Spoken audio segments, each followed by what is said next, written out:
Buenos días. Lo honro muchísimo porque está aquí y no está viendo Alemania acorazado. Por cierto, ¿cuánto van? 0-0. Nos conviene porque es nuestro rival directo, nuestro grupo. Por si acaso, ¿quién se durmió tarde anoche viendo Turquía-Australia? Alceme su mano. Ah, muy poco. Ya, ¿quién vio Haití-Escocia? Ese, partidazo, ¿no? Nunca he visto un partido de Haití, pero ayer tenía que verlo. Estamos en modo mundial, la mayoría estamos con la camisa de Ecuador y venimos hoy día también a alabar al Señor, a aprender de Jesús. Y a las 6 de la tarde vamos a alentar a la selección, ¿verdad?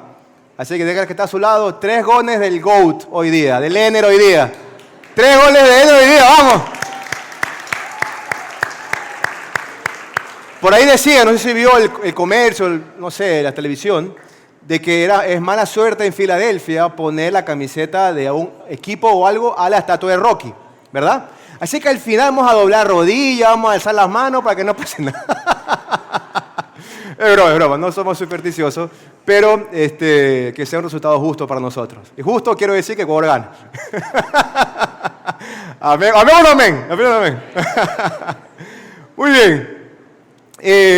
Siempre empezamos con algo, cuando me toca a mí, algún testimonio, algo que pueda empatar con lo que queremos aprender hoy día. Y ¿sabe qué? Mire, yo cuando conocí a Cristo tenía más o menos 20 años, y ya que estoy casi por los 40. Y de pronto me acuerdo que en esa iglesia en la cual yo me congregaba, que era neopentecostal, tenía este método, este sistema como tal, de que lo que ofrecían ellos básicamente eran eventos tras evento, tras evento, como grupo de jóvenes chicos que éramos, 20 años, 21 años entre nosotros. No encontrábamos cierta enseñanza al respecto de cómo enfrentar la tentación, por ejemplo. ¿Cómo enfrentar la lujuria? ¿Cómo enfrentar la vida misma? ¿Cómo enfrento en mi corazón aquellos sentimientos que tengo por no tener trabajo, por no sentirme útil? ¿Cómo enfrento eso? ¿Cómo enfrento teniendo un familiar enfermo en la casa o habiendo perdido un familiar querido que partió de la presencia de Dios? ¿Cómo hago? ¿Cómo enfrento el duelo? ¿Cómo enfrento la traición de alguien? Para ese entonces la iglesia como tal, ese cristianismo, ese sistema, parecía que solo estaba preservado para la gente que estaba al frente predicando o cantando o sirviendo. Para ellos todo era felicidad, todo era prosperidad, pero los que estamos sentados en una silla pero yo tengo que llegar a casa a ver cómo resuelvo ciertas cosas también. Y era solamente una anestesia probablemente temporal, a muy corto plazo. Yo le decía, venía una conferencia y venía un invitado de afuera, apagaban las luces, venía una gran música, había grandes cosas, había un gran evento, era un gran show que está bien, muy bonito, pero mi fe no puede depender de eso, obviamente, solamente. Y duraba probablemente algunos días nomás.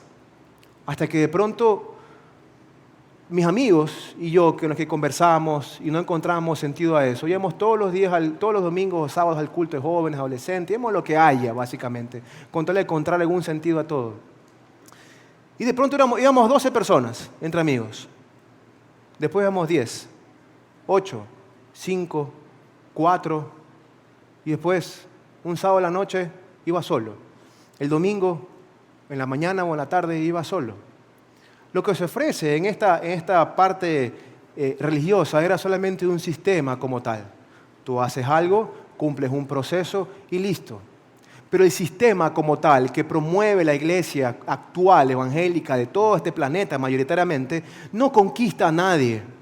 No me ofrece una salvación como tal, no una satisfacción en mi corazón si encuentro un sistema. Nunca nos dijeron cómo tengo que enfrentar la vida cuando hay crisis, ni tampoco cómo tengo que enfrentar la vida cuando las cosas van bien, porque a veces no todo es malo. ¿Cómo enfrento como joven la tentación? ¿Cómo tomo una buena decisión? Si caigo, ¿me puedo volver a levantar? ¿Qué significa la gracia? ¿Qué valor tengo para Cristo? No se encontraban esas cosas, eran otro tipo de cosas. Era deposite su plata en este ánfora y le prometo que se va a hacer 100 veces más. Eso era todo lo que se hablaba. O una super fe, algo místico y mágico que probablemente no le encontramos ningún tipo de sentido. Hasta que de pronto yo seguí yendo solo por meses Y de pronto viene una persona que hasta el día de hoy lo considero mi amigo, mi mentor, que me llevó a Cristo. Y mi profesor de tenis también. Hombre mucho más mayor que yo. Él me dice, hola Guido, yo solo ahí en una esquina, sin entender lo que estaba diciendo, que estaba predicando adelante. Vamos a hablar al respecto unos días, era como una resistencia, un grupo de resistencia de la iglesia silencioso. Y nos decíamos hacer un grupo acerca de la vida de Jesús. Queremos aprender de Jesús al respecto de su vida, ministerio, las profecías y cada una cumplidas en el Nuevo Testamento, acerca de su carácter y sus prioridades. ¿Quisieras participar? Y le digo, claro que sí, porque la llama que sentía desde que llegué el primer día a esa iglesia, ya no era una llama, era una chispita como tal que se estaba apagando. Y de pronto quiero conocer a Cristo y quiero encontrarle sentido a esto que se llama cristianismo. Y en toda esta parte integral de conocer a Jesús, encontré un versículo. Y este versículo lo he pegado en la parte de atrás de mi cama para leerlo todos los días cuando me levanto y a punto de acostarme. Para darme cuenta de que soy un hombre demasiado débil que necesita de un Dios misericordioso. Pero que este Dios misericordioso, Jesucristo como tal, dice que no tenemos un sumo sacerdote que no se pueda consolar y dilapidar de nuestras debilidades. Más bien, con absoluta confianza podemos acercarnos a Él en absoluta gracia y hallar oportuno socorro, dice un versículo también. Y de pronto Filipenses capítulo 2 dice esto. La actitud de ustedes debe ser como la de Cristo Jesús, quien siendo por naturaleza Dios, no consideró el ser igual a Dios como algo a que aferrarse. Por lo contrario, se rebajó voluntariamente, tomando la naturaleza de siervo, haciéndose semejante a quienes, a los seres humanos, y al manifestarse como hombre. Entonces, cuando hay una crisis, digo, Señor, tú fuiste 100% Dios y 100% hombre también en esta tierra. ¿Cómo enfrentaste las crisis, Dios? ¿Cómo hiciste cuando estuviste triste, Señor? Porque cuando Jesús dice en la Biblia que estaba en Getsemaní, a punto de ser capturado por los romanos y ser traicionado por Judas, le dice a sus discípulos, oren conmigo, mi alma está muy triste. ¿Cómo hace Jesús para estar triste entonces? ¿Cómo le hizo? La Biblia después, en esa historia tan linda, lo que hizo fue doblar sus rodillas y decirle al Padre, Padre, si es posible, pasa de mí esta copa, pero no se haga mi voluntad, sino la tuya, ¿cierto? Y la Biblia dice que Dios lo fortaleció y continuó con lo que fue la parte de su sacrificio y su resurrección por nosotros. ¿Cómo hizo Jesús en las presiones? ¿Cómo hizo Jesús cuando fue presionado en un momento que tal vez algunos tenían razón? Dice la Biblia que en una de estas historias Jesús se encontraba escribiendo en el suelo con el dedo, viendo para abajo. Y trato de ser especulante santo y no me apedreé todavía. Pero en esta especulación pienso que cuando estos varones judíos encontraron a esta mujer en su acto íntimo con un hombre que no era su esposo y la agarraron a la mujer, yo pienso que no estaba vestida de túnica, déjame decirle, y le llevaron al frente de Jesús. Y la Biblia dice que mientras los judíos decían a Jesús, ahora pues bueno, dime pues hermano, tú eres maestro judío, el judaísmo dice, la ley dice que tienes que apedrearla a ella, tienes que juzgarla por eso. Hay que enterrarla en el suelo hasta la cintura, amarrar sus brazos y todos nosotros que somos santos y puros, lanzar las piedras hasta que muera. Y Jesús dice que escribía en el piso. Pienso yo que no quería ver al frente a una mujer que no merecía que la vean en paños menores. Aún Jesús me muestra cómo cuidar los ojos entonces y luchar contra aquello que tú, usted y yo luchamos todos los días. Y de pronto dice palabras increíbles. Quien está libre de pecado, que lance la primera piedra. Y todos cogen las piedras y las botan y se fueron. A la final la vida yo creo que es inevitable muchas veces que enfrentemos crisis. Van a pasar, vivimos en este mundo caótico, lleno de pecado, lleno de maldad. La causa de la maldad de este mundo es el pecado como tal. Pero si Cristo estuvo aquí, nos dio un modelo, nos dio muchas bendiciones como tal. Nos dio vida eterna, nos dio identidad como hijo de Dios, una corona de vida el día que estemos con Él, pero también nos dio un modelo. Puedo enfrentar la vida así como Jesucristo también lo hizo. Si tenemos que enfrentar esta vida, entonces lo vamos a hacer como Jesús así nos enseñó. ¿Cierto o no? Amén.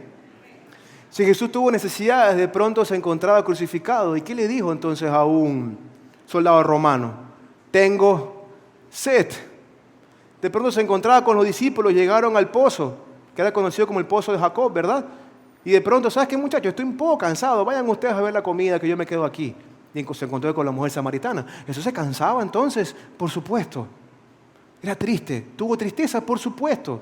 Tuvo necesidades, por supuesto. Estaba en condición como la suya y como la mía. Pero a gran diferencia de nosotros, dependía absolutamente del Padre. Entonces, cuando los discípulos salían a la madrugada, no encontraban a Jesús. Y el maestro salió muy temprano, antes de que salga el sol, ¿a qué? A orar a solas con el Padre. Y es por eso que es importante entonces la enseñanza de hoy. Porque usted y yo no estamos exentos de que cosas buenas que ojalá nos pasen y también cosas no tan buenas nos pasen. Nuestra mirada siempre esté fijamente penetrante en únicamente este Cristo. Y encontremos sentido a todo esto. Esto se trata de Cristo. No le ofrecemos un sistema, no nos ofrecemos cómo tienen que ser sus decisiones ni cómo tiene que ser su moral. El trabajo de la iglesia es guiarlo a Cristo, enseñarles todas las cosas, bautizándolos en el nombre del Padre, Hijo y Espíritu Santo, y volverlos a enviar para que usted vaya por los perdidos también. Eso es la iglesia. Y eso no es un sistema, es el movimiento que nos mostró y nos enseñó Jesús. ¿Amén o no? Y a eso vamos, para enfrentar la vida como Jesús nos enseñó. Porque somos débiles, porque tenemos necesidades, pero tenemos un sumo sacerdote que nos ayuda todos los días y nos guía siempre al Padre. Santiago capítulo 1. Quisiera que vamos a esta perspectiva un poquito del probable hermano de Jesús, también llamado Jacobo. Santiago, líder de la iglesia de Jerusalén inclusive. Y si decimos, según cronológicamente y ciertos aciertos de la Biblia, de que puede ser el hermano de Jesús, habla entonces con autoridad y con derecho y con conocimiento de causa al respecto de cómo enfrentar la vida siendo afianzados únicamente en Jesucristo como Señor y Salvador. Miren lo que dice conmigo Santiago capítulo 1. Hermanos míos, considérense, empezando por las pruebas, considérense muy dichosos cuando tengan que enfrentarse con diversas pruebas, pues ya saben que la prueba de su fe produce constancia. Yo me he hecho una pregunta muchas veces y en otras versiones usted lo ha leído tal vez. Dice constancia, o dice paciencia, o dice perseverancia. Pero no encuentro ningún sentido para mí obtener paciencia después de haberla pasado mal. ¿De qué me sirve entonces? Veámoslo. Y la constancia debe llevar a feliz término la obra para que sean perfectos. Del Nuevo Testamento para adelante, y también digo yo, me atrevo a decir, toda la Biblia cuando habla de perfección, habla únicamente de la referencia de Cristo. Nadie más. Él es nuestro ejemplo a seguir, es nuestra referencia como seres humanos también. Y dice, íntegro sin el que le falte nada. Y hablando de perseverancia, y hablando de paciencia, como nos promete en este caso cuando recitamos la prueba, quiero hablarles un poquito del griego, voy a hacer medio Tito Campos ahorita. Perseverancia o paciencia o constancia, como dice este versículo, tiene un significado, creo yo, un poco más útil que podamos entenderlo. Se llama hipomoneo o hipomone en griego, como fue escrito literalmente, que quiere decir una fortaleza inquebrantable de parte de Dios. Entonces, esta fe en Jesucristo, cuando tengo pruebas, produce una fuerza inquebrantable de parte de Dios. Y en la final, ¿por qué la gente puede conocer en Cristo? ¿Por qué la gente va a conocer a Cristo por medio de usted? ¿Por qué la gente va a ver reflejado a Jesús en usted? Porque usted tiene una fuerza inquebrantable de parte de Dios. No porque usted depende de usted mismo. No porque lo consiguió de algún lado, sino porque usted depende de Cristo absolutamente en todas las áreas de su vida. Así como Jesús lo hizo, que depender del Padre, usted y yo también depender de Él. Entonces las pruebas también demuestran cuáles son nuestros ídolos. Las pruebas también demuestran cuáles son nuestros dioses, cuáles son nuestras prioridades, en qué hemos gastado nuestro tiempo, en qué hemos gastado nuestros recursos. Las pruebas también revelan cuáles son nuestros ídolos, nuestros dioses. Y la prueba también revela aquello que intenta competir con Dios en nuestro corazón. Aquello que está sentado en el trono de mi corazón, lamentablemente se va a ser revelado mediante las pruebas. ¿De quién dependo en ese momento? ¿A quién doblo mis rodillas? O si caigo en desesperación o tengo una fe inquebrantable que duele, porque no somos robots. Momentos duros, lágrimas pueden correr por nuestras mejillas, pero nuestra esperanza nunca va a ser quitada de nuestro corazón. Y estamos tan afianzados en Cristo que no vamos a caer. Por eso Jesús habló una vez también al respecto de un hombre insensato, ¿verdad? Y un hombre prudente. Y él decía que el hombre que puso su casa sobre la arena, el insensato, vinieron mares, ríos y crisis que golpeó tan fuerte contra aquella casa que la casa cayó y fue grande su ruina. Fueron las palabras textuales de Jesús en la palabra. Pero hubo un hombre prudente. La prudencia es saber medir el peligro. El hombre prudente que puso su fe en la roca que es Cristo y obtuvo una fuerza inquebrantable. Vinieron los mismos mares, los mismos ríos, golpearon muy fuerte contra esta casa y Jesucristo concluye que esta casa no cayó. Entonces esta fuerza inquebrantable se da absolutamente por donde tenemos nuestros pies. ¿Dónde está nuestra mirada? ¿En quién dependemos nosotros? ¿Y quién es nuestro Dios? Y obviamente nuestro Dios únicamente que sea Jesucristo nuestro Señor. ¿Me explico? ¿Amén? Santiago capítulo 1 continúa así, por favor. Vamos en este viaje de Santiago. Y después continúa Santiago. Si a alguno le falta sabiduría, pídasela a Dios y Él se la dará gratuitamente. Pues Dios da generosamente sin menospreciar a nadie. Yo voy a Jesús al Evangelio y comprendo algunas oportunidades de Jesús en sabiduría. De pronto Jesús multiplica los panes y los peces. Habían 5,000 hombres judíos. Dicen los historiadores que cada judío tenía una esposa a su lado. Lo más probable es que pueda estar con su mujer y sus hijos. Así que habían más de 5,000 personas, probablemente. Y sus discípulos. Maestro bueno, ¿cuántos panes y cuántos peces eran? 5 panes y 2 peces, ¿verdad? No me estoy equivocando, ¿cierto? Ya, ok. 5 panes y 2 peces. Y Jesús dijo, bueno, señores, está bien, pongan las canastas ahí. Y la Biblia describe a Jesús que lo primero que hace fue levantar sus ojos al cielo. Los panes se multiplicaron, todo el mundo comió hasta que sació y hasta sobró, dice la Biblia. Pero de pronto hubo un evento interesante después. Los judíos comenzaron a ver, puede ser que no va a librar de los romanos. Puede ser que venga con espada y con caballo para librarnos del imperio romano y de César. Vamos a hacerlo entonces nuestro rey como tal. Porque se parece medio a Moisés, medio a Elías, creo que es el Mesías. Y comenzaron a hacer un show todos los judíos como tal. ¿Sabes qué hizo Jesús? Jesús no hizo, perfecto. Jesús cogió, muchachos, espérenme aquí, que yo voy a orar toda la noche y nos vemos del otro lado del río, por si acaso. Yo como ser humano me hubiera dejado aludir por las personas, contaminar y probablemente haber perdido el propósito para lo que vine. Pero Jesús, en su sabiduría como tal, de depender de Dios, como usted y yo deberíamos todos los días, primero fue a orar a Dios para poder tomar decisiones. Y en la mañana siguiente bajó y bajó con carácter y le dijo a todos los judíos, ustedes no creen en mí, porque yo soy el verdadero pan, que cree en mí tendrá vida eterna. Este pan perece, yo soy el Mesías. Los judíos se sintieron un poquito ofendidos. Todos se fueron y solo se quedó un pequeño remanente de los discípulos de Jesús, incluido Pedro y Juan y todos aquellos. Probablemente el resultado no es como esperábamos.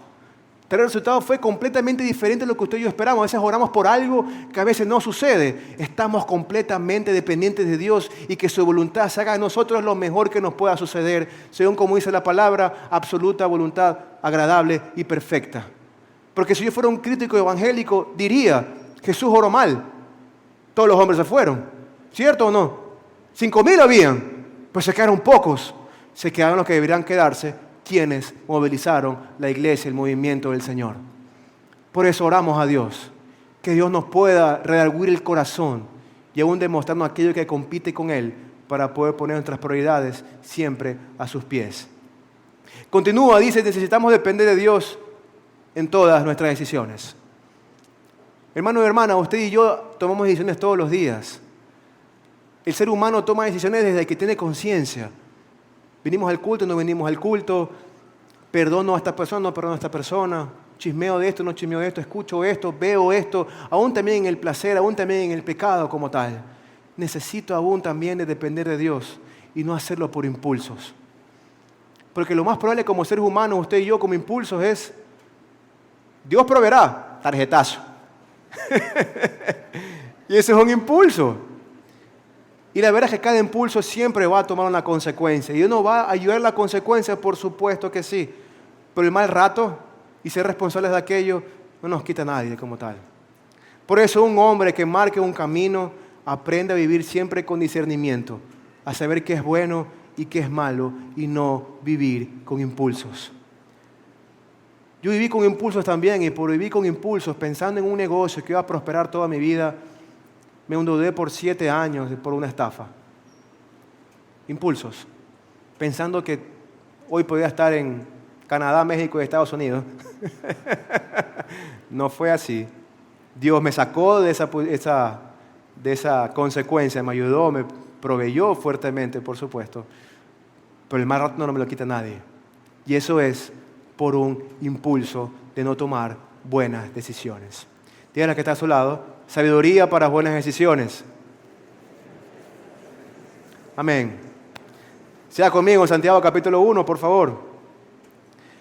Pero que pida con fe, sin dudar, porque quien duda como las olas del mar, agitadas y llevadas de un lado al otro por el viento, quien es así no piense que va a recibir cosa alguna del Señor, es indeciso e inconstante en todo lo que hace.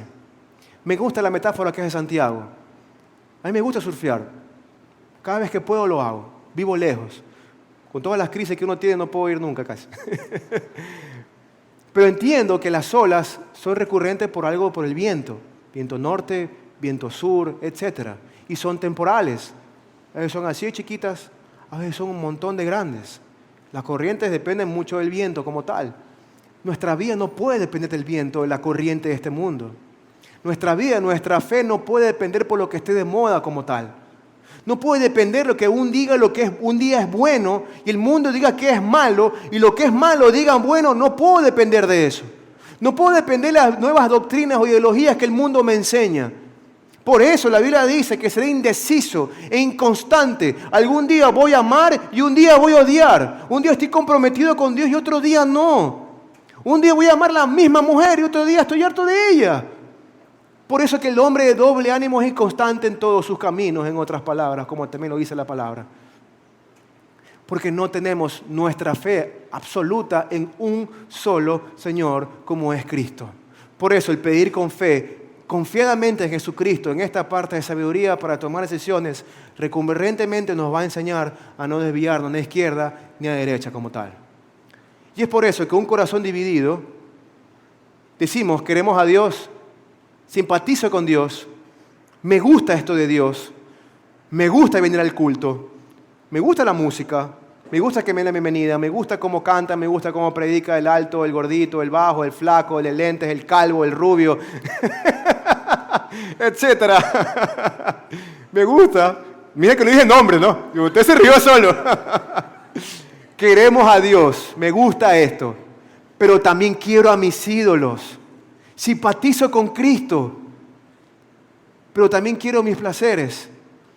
Simpatizo con Cristo, pero aún tengo este hábito. Simpatizo con Cristo, pero solo lo llamo cuando tengo necesidad y cuando no lo vuelvo a guardar como si fuera un teléfono. Simpatizo con Jesús.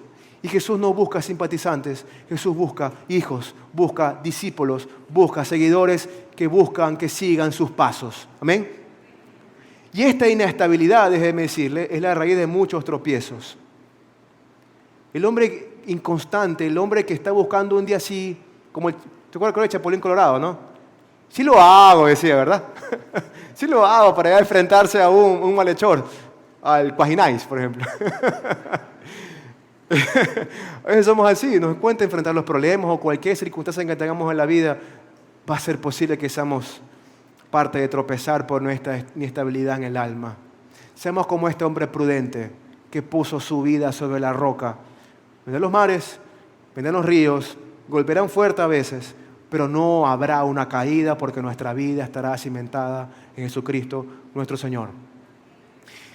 Entonces, en decisiones importantes de tu vida, ¿buscas sabiduría o buscas justificaciones para hacer lo que ya quieres? O lo que ya has decidido como tal. Es que me lo merezco, yo trabajo para eso, solo se vive una vez, tarjetazo. Y buscar sabiduría, estamos hablando de orar a Dios, por supuesto. De doblar rodillas y decir, Dios, no sé qué hacer en esta situación. No sé cómo enfrentar a un hijo con adicciones. No sé cómo enfrentar mi matrimonio que esté complicado. No sé cómo enfrentar la escasez de mi casa. Señor, escuché que en mi trabajo están despidiendo a mucha gente intempestivamente. Tengo mucho miedo, tengo incertidumbre. ¿Qué voy a hacer? ¿Cómo lo puedo enfrentar, Señor? Señor, tengo miedo de salir a la calle. Pero en cada esquina escucho una muerte violenta. ¿Cómo hago, Dios? ¿Qué hago, Padre Celestial? Por eso, Señor, busco tu sabiduría, Padre. Y la segunda también, en la parte práctica también, busca el consejo de una persona sabia, que obviamente esté dedicado a Cristo. Alguien que usted considere su anciano de casa iglesia, alguien que sirva aquí, que sepa que le pone un consejo sabio de parte de Dios, bíblico por supuesto, y estoy seguro que va a encontrar un gran consejo. Que no quiere decir que a veces sea el que más satisfaga su corazón, pero estoy seguro que va a ser el mejor. Continúa, Santiago capítulo 1, versículo 12, dice así: dichoso el que resiste la tentación. Habla también Santiago, habla de pruebas, habla de sabiduría por nuestras decisiones, y habla también de la tentación. Dichoso el que resiste la tentación, porque al salir aprobado recibirá la corona de la vida que ha prometido a quienes lo aman. Entiendo esto. Jesucristo fue tentado, dice la Escritura, en todo. Y cuando es en todo, hermano, fue en todo. Yo me pongo a pensar, qué paciencia la de Jesús. La paciencia que tal vez yo debería tener. Que de pronto estés enseñando y venga una chica que se llama Marta. Oye, maestro, por favor, ¿no quieres ver a mi hermana que no está haciendo nada ahí? Yo digo, flaca, tranquila, oye. Jesús tuvo palabras de sabiduría inclusive para ella. De pronto va a ver a su amigo que había fallecido. Y de pronto le dice, si tú hubieras venido antes, porque te tardaste en venir, te fuiste a otro lado antes, mi hermano estaría con vida, que es Lázaro. Jesús con mucha paciencia nunca recriminó a esas mujeres. Fue y Lázaro resucitó después de que lo levantó, ¿cierto? Esas reacciones de la vida, diría, Señor, ayúdame a tenerlas. Porque a veces me cruza una moto, yo quiero mandarlo, pero al cielo, hermano.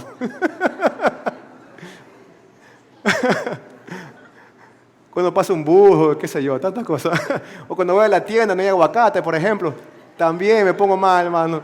Y si hoy pierde Ecuador, olvídate, ñaño. Todo ser humano lucha con la lujuria. La lujuria es considerado como desorden sexual. Todos. El hombre más fuerte, dice la Escritura en el Antiguo Testamento, estuvo en lujuria. El hombre más sabio también, como Salomón. Y el hombre conforme al corazón de Dios también, ¿cierto? ¿Qué nos espera entonces a nosotros? Y recurrentemente, decisiones mal tomadas nos va a llevar a una gran destrucción en nuestra vida. Necesito resistir la tentación. Pero aquí dice algo importante Santiago. Me da el desenlace de resistirlo. Me dice que tengo una corona de vida entonces.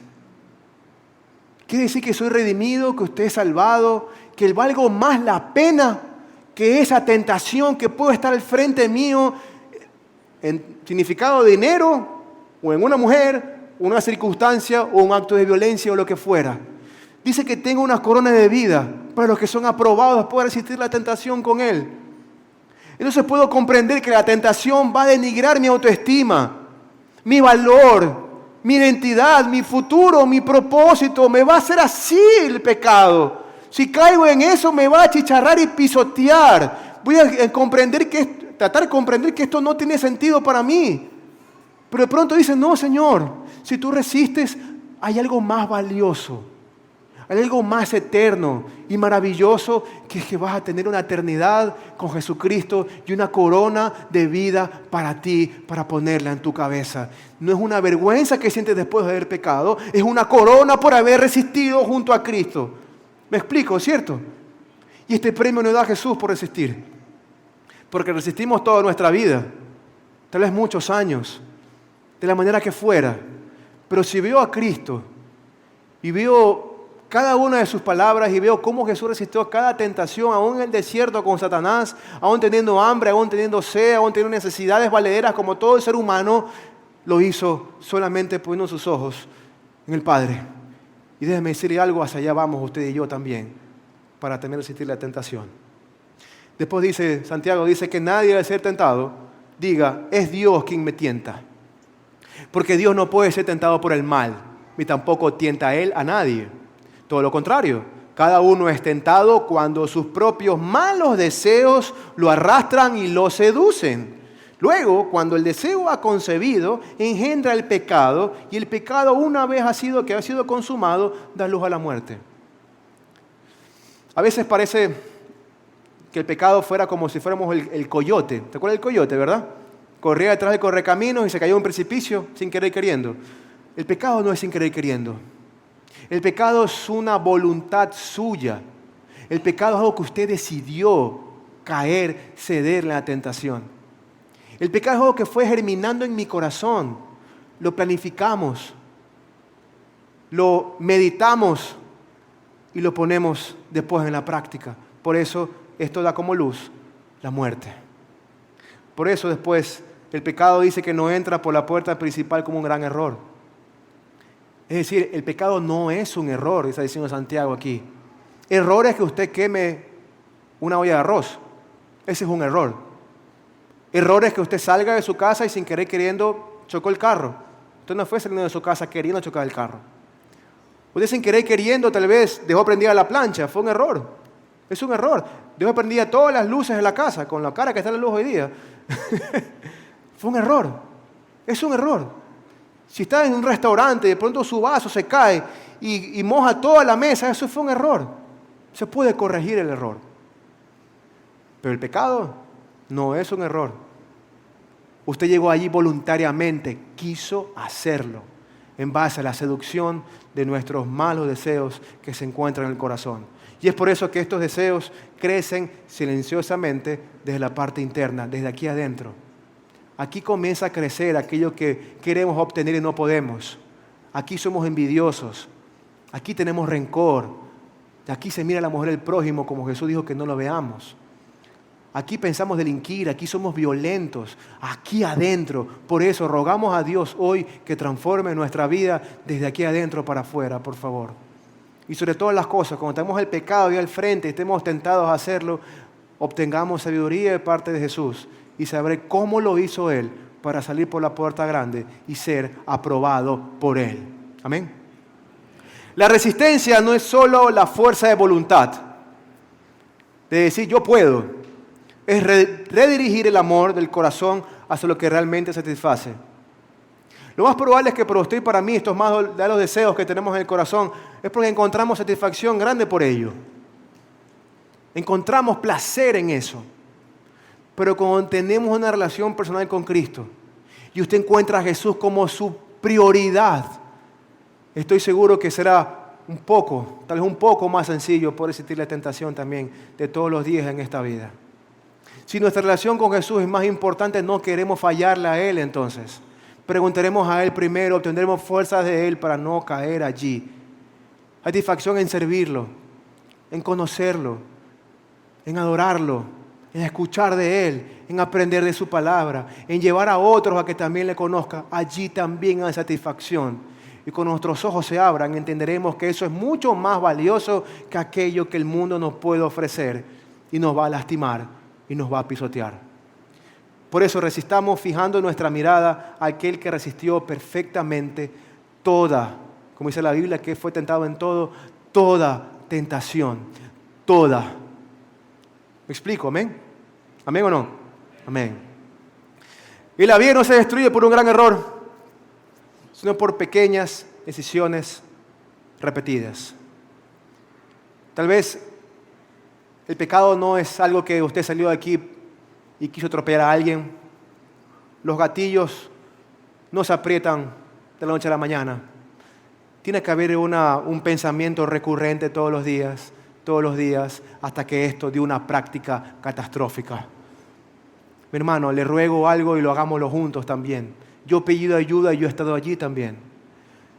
Cuando hay una hay un pequeño pensamiento, una cercanía hacia eso, primeramente pedir sabiduría y ayuda para que eso no pueda suceder. Y ver a Cristo antes de que el mundo mismo nos mastique, nos trague y a veces, como sucede, nos pueda escupir y nos quedamos sin valor y sin tantos pensamientos que de verdad son buenos para nuestras vidas de parte de Dios.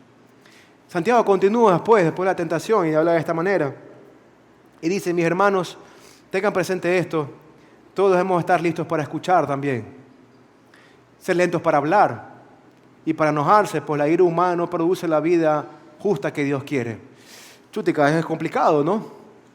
Porque el ser humano siempre quiere tener la razón. Si discuto con mi esposa, discuto con un amigo, discuto quién es mejor entre Meleo o Barcelona, o si Ecuador o Costa de Marfil, o si Ecuador o Curazao, o cualquiera que fuera, como seres humanos siempre tenemos la tendencia de querer tener la razón. Y hablamos más en vez de escuchar. Y de pronto continúa así, Santiago dice, por esto, despóngense de toda inmundicia y de la maldad que tanto abunda, habla del mundo como tal, para que puedan recibir con humildad la palabra sembrada en ustedes, lo cual tiene poder para salvarles la vida. Si alguien se cree religioso, pero no le pone freno a su lengua, se engaña a sí mismo y su religión no sirve. ¿Para qué? De nada me sirve que yo pueda decir que voy a una iglesia. De nada me sirve aquello, me está diciendo fuertemente Santiago. De nada me dice si no soy coherente, si es que lo que yo he aprendido no lo pongo en práctica como tal. Sé que tengo que perdonar, pero no perdono. Sé que tengo que enmendar lo que he lastimado a otras personas, pero no lo he hecho. Sé que tengo que un aparato que hace daño, por lo que veo en la noche, sacarlo a la sala y no estar íntimamente con él. Sé que hay relaciones que no me convienen, sé que hay negocios que no me convienen, sé que hay cosas que veo y escucho, hablo y siento que no me convienen. Necesito llevarlo a la práctica, es lo que está diciendo Santiago en este momento.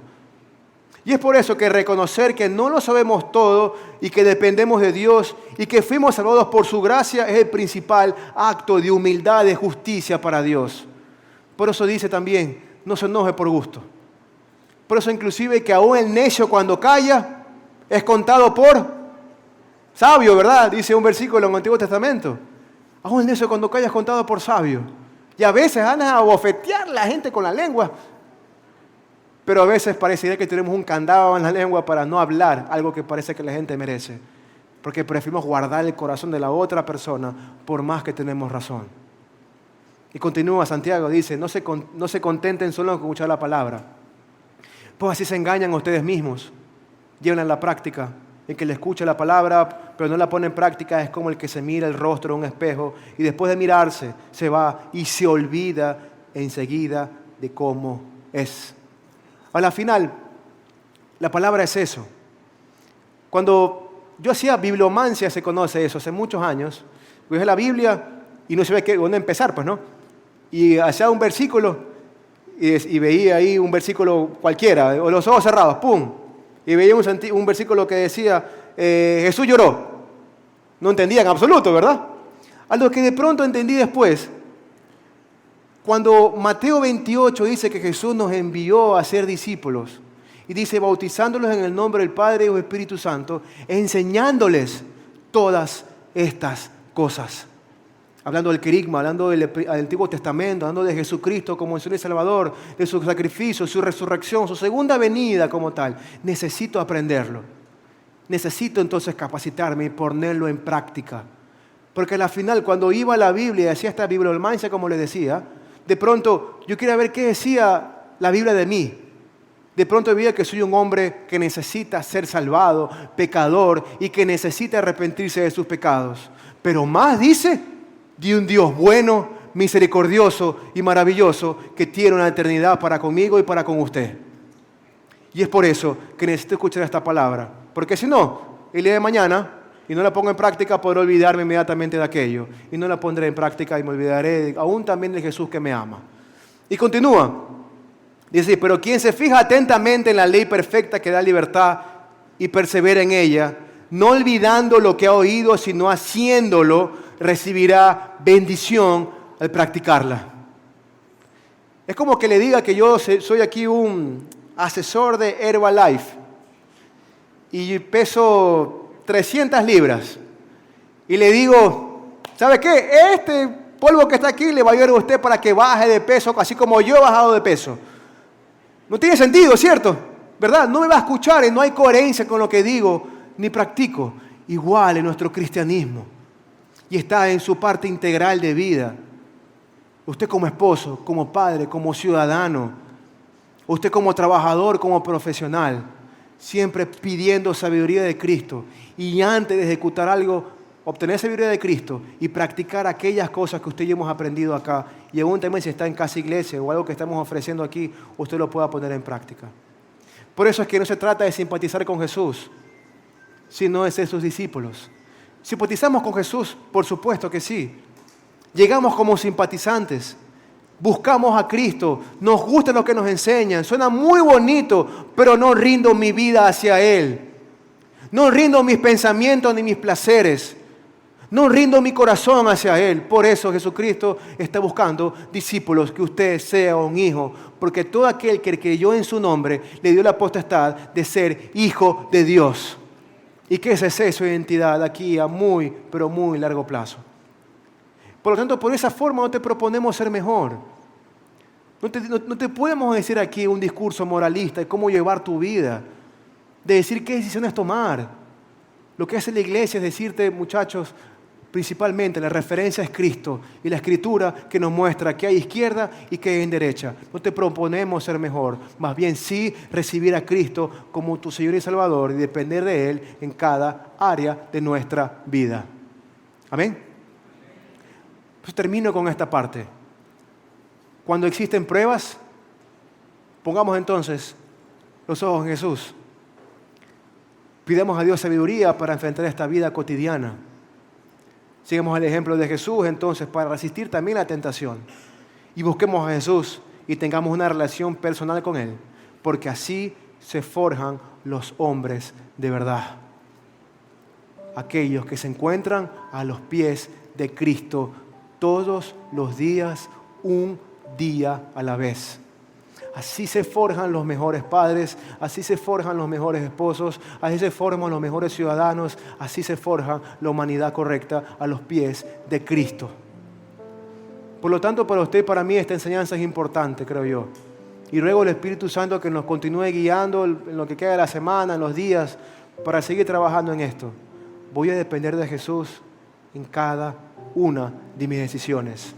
Voy a resistir la tentación y cuando hayan pruebas, Dios me dará la fortaleza inquebrantable para enfrentarla y para que otros conozcan que Jesucristo es real. ¿Amén o no? ¿Amén? Póngase de pie conmigo y ore conmigo, por favor.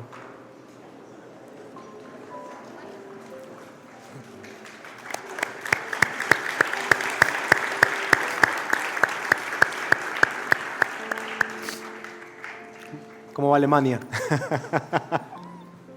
¿Cómo va Alemania? ¿Alguien sabe? Señor, dame sabiduría. Amén, amén. Bueno, algo que esperamos, la verdad. Algo que esperamos. ¿Qué te se agarra a alguien? Amigos, amigas, hermano con quien vino. Abrace, agarre de su mano. Oremos como familia. Si alguien está solo, agarre a alguien también. Por ahí, no se quede solo. Puede decirle que cuente con él, cuente con ella. Una de las cosas que nos regala Cristo también es una comunidad, una iglesia en la cual podemos pelear, luchar palmo a palmo, hombro con hombro, para encontrar su santidad, su verdad y su pureza. Y que en este mundo complicado, crítico que a veces tenemos, hermanos queridos, que sea Cristo siempre nuestra referencia, que sea Jesús en todas nuestras decisiones. Y si algo malo sucede, la gracia de Cristo nos da la oportunidad de volvernos a levantarnos y volver a empezar un día a la vez. ¿Amén? Amén. Ore conmigo, por favor. Papi, gracias por esta mañana. Papi, gracias por tu gracia, Señor, por traernos acá y escuchar tu palabra, Señor. Espíritu Santo, gracias por guiarnos a toda verdad y convencernos de aquello que está mal. Convencernos de todo aquello que es justo para ti, de todo aquello que nos hace daño, de todo aquello que nos aleja de ti, Espíritu Santo. Guíanos a esta verdad, guíanos a Cristo, Señor. Papi, te pedimos que nos otorgues sabiduría para enfrentar esta vida como tú lo hiciste, Señor, y así seguir tus pasos, Señor. Espíritu Santo, abre nuestra mente, Señor. Te lo pido en el nombre de Jesús. Gracias, papi. Oramos hoy también por nuestra tricolor, Señor. Que sea un partido justo, Padre, justo. Pero también cuida nuestro país, Señor, de tanta maldad, de tanta violencia, Señor. Permite que la luz de Cristo brille en cada persona, en cada lugar. Y que la iglesia que se encuentre dormida también se levante, Señor, y despierte, Padre. Te lo pedimos en el nombre de Jesús. Amén y amén. Gracias. Dios le bendiga.